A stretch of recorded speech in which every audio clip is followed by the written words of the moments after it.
Olá, muito boa tarde a você. E a Secretaria de Educação analisou o caso dos jovens que vão ter que percorrer 60 quilômetros todos os dias para irem à escola. A conclusão é que não tem jeito. Alunos do Centro de Ensino de São Sebastião terão a transferência mantida para o Cruzeiro. E o governo culpa o crescimento desordenado para justificar a mudança, classificada como a única e a última alternativa estratégica. Confira aí. Emanuele estuda há 6 anos no Centro de Ensino São Bartolomeu. Ela diz que da casa dela até a escola são no máximo 15 minutos para chegar. Mas ano que vem essa realidade vai ser diferente. Tudo isso porque na última semana de aula os alunos receberam a notícia de que vão ter que estudar no Cruzeiro. Era muito fácil eu ter o acesso à minha escola porque era muito perto de casa.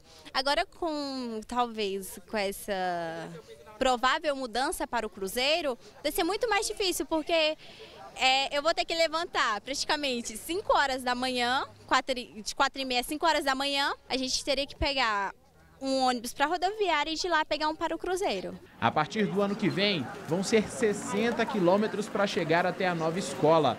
Mas a preocupação dos pais e responsáveis vai além de uma longa caminhada. Nós pais também, a gente fica preocupado em relação à segurança. Como é que esses meninos descem no terminal do Cruzeiro, vão a pé, andam de 10 a 20 minutos para chegar nessa escola, saem à noite? Como vai ficar a segurança? Correr risco de ser estuprado, ser roubado, ser violentado. Quem vai ser responsável pela segurança dos nossos filhos? Revoltados com a mudança, os alunos se reuniram para tentar mudar a situação dos 400 estudantes envolvidos na mudança.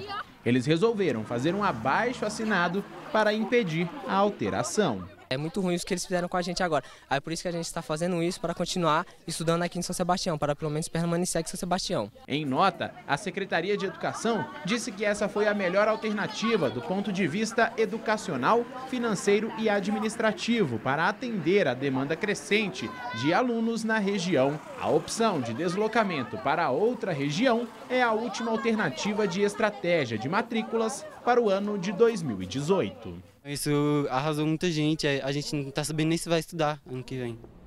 A garotada não gostou nada, Cláudio Humberto. Agora, será realmente que a culpa é do aluno? Não tinha como poupar o estudante? Exatamente, a responsabilidade não é nem do aluno, nem muito menos do crescimento desordenado.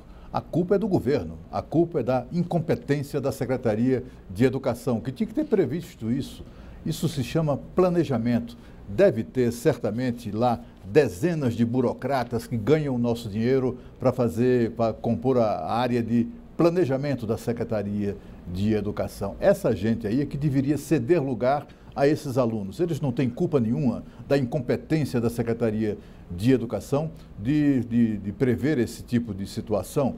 Já vimos o caso de alunos do Paranoá que também são deslocados para o Cruzeiro para estudar, para frequentar aulas. Agora a população de São Sebastião, e o pior, são comunidades que já sofrem tantas carências, e ainda mais essa carência de competência e de previdência da Secretaria de Educação. Isso é um absurdo. Se não tem vagas na Secretaria lá na região onde eles moram, o governo é que tem que se virar para criá-las, nem que seja em caráter de emergência, algum tipo de adaptação.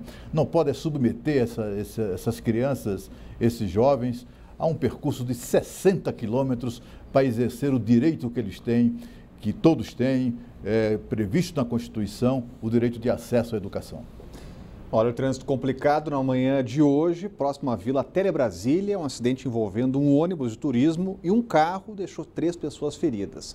Na Épia Norte, um caminhão tombou com 23 toneladas de lixo e uma parada de ônibus. Ninguém foi atingido. O caminhão de lixo da empresa Valor Ambiental, que presta serviço em pelo menos 9 regiões administrativas do Distrito Federal, tombou nesta terça-feira em frente ao Shopping Popular, na Épia. Um dos representantes da empresa esteve no local e informou que o motorista do caminhão perdeu a direção ao fazer o retorno e tombou perto de um ponto de ônibus. O lixo ficou espalhado pelo local, mas foi informado que o local seria limpo em no máximo 2 horas. Por sorte, no momento do acidente, não havia ninguém na parada e o motorista não teve ferimentos. Na Vila Telebrasília, no final da L4 Sul, outro acidente. O ônibus tombou depois que bateu neste carro branco. 2 faixas da pista foram interditadas pelo Detran, sentido zoológico. 3 pessoas ficaram feridas e foram atendidas pelo Corpo de Bombeiros e encaminhadas ao hospital de base com ferimentos leves. O trânsito na região, que já é complicado nos horários de pico, ficou ainda pior por volta das 8 horas da manhã. O ex-deputado Rodrigo Rocha Loures, que foi assessor do presidente Michel Temer, virou réu por corrupção passiva. Ele foi filmado a levar uma mala com R$500 mil em propina. O italiano Cesare Battisti virou réu na justiça. A acusação é de evasão de divisas e pode até complicar a situação dele no Brasil e facilitar a extradição. A hora de falar com o Sérgio Amaral já está com a gente por aqui. Muito boa tarde, Sérgio. Será que Battisti agora deve realmente temer?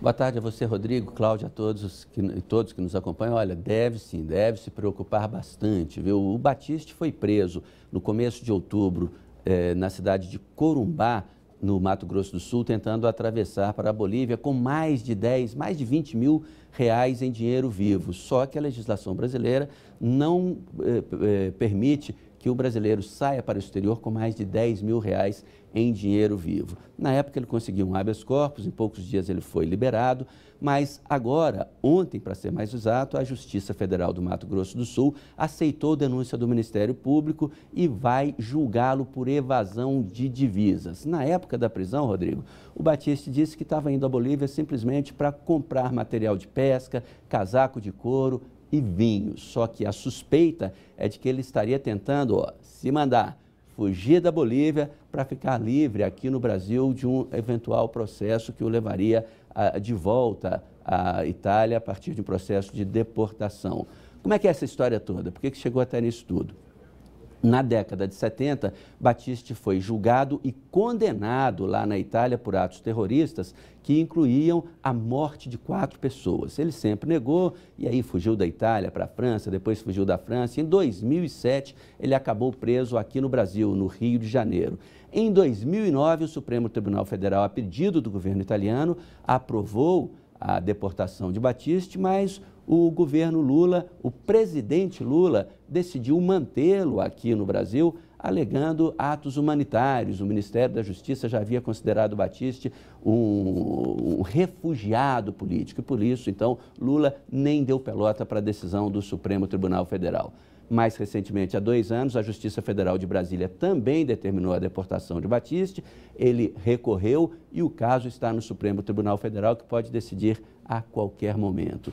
É claro que uma eventual condenação agora pode complicar a vida do italiano, que, diga-se de passagem, Rodrigo, nunca aceitou a pecha de terrorista. Ele sempre se disse simplesmente ativista. Obrigado, Sérgio. Tema para a gente conversar com o Cláudio Humberto, já está com a gente de novo. Cláudio, devemos ter um ponto final nessa novela a partir disso? A gente espera que sim, né? Por mais que ele negue, Cesare Battisti é um terrorista, é um facínora, um bandido cruel, que matava suas vítimas a sangue frio. Ele agia em nome de uma organização terrorista de esquerda chamada Proletários Armados para o Comunismo. Era exatamente como se denominava a facção dele. Ele foi recrutado na prisão, sabe por quê?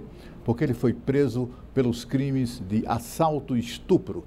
Na cadeia, ele se aproximou desses terroristas e foi recrutado por eles e se tornou um assassino de aluguel desse grupo terrorista. Ele matava as pessoas, ele inclusive, além de assassiná-las, certa vez, ele executou uma das suas vítimas diante do filho dela, um menor de 15 anos. Ele então atirou também no menino de 15 anos, acabando ali com o sonho daquele garoto de ser jogador de futebol. Só que o garoto sobreviveu. Hoje vive paraplégico sobre uma cadeira de rodas, mas é a testemunha mais eloquente, mais dramática do caráter assassino desse bandido. O Brasil já tem bandidos demais para cuidar. É preciso devolver à Itália o quanto antes esse assassino que somos obrigados, em razão do ato do ex-presidente Lula, a conviver com ele nas nossas ruas livremente. Em um mês, o reservatório do Descoberto saiu do menor nível já registrado e dobrou de volume, passando de 5,3% para 10,8%. Já o de Santa Maria está em 23,7% da capacidade. Estão sem água hoje as regiões do Lago Norte, também Varjão, Granja do Torto, Saã, também o SOF Norte, Fercal, condomínios do Jardim Botânico, ainda Ceilândia Oeste, Recanto das Emas e Riacho Fundo. Os moradores dos bairros Oeste, São Bartolomeu e também Morro Azul, em São Sebastião, também estão no rodízio. O cronograma completo você encontra no site da CAESB, que é o caesb.df.gov.br. E a seguir, nota legal passa a valer também para medicamentos. O Band Cidade volta já.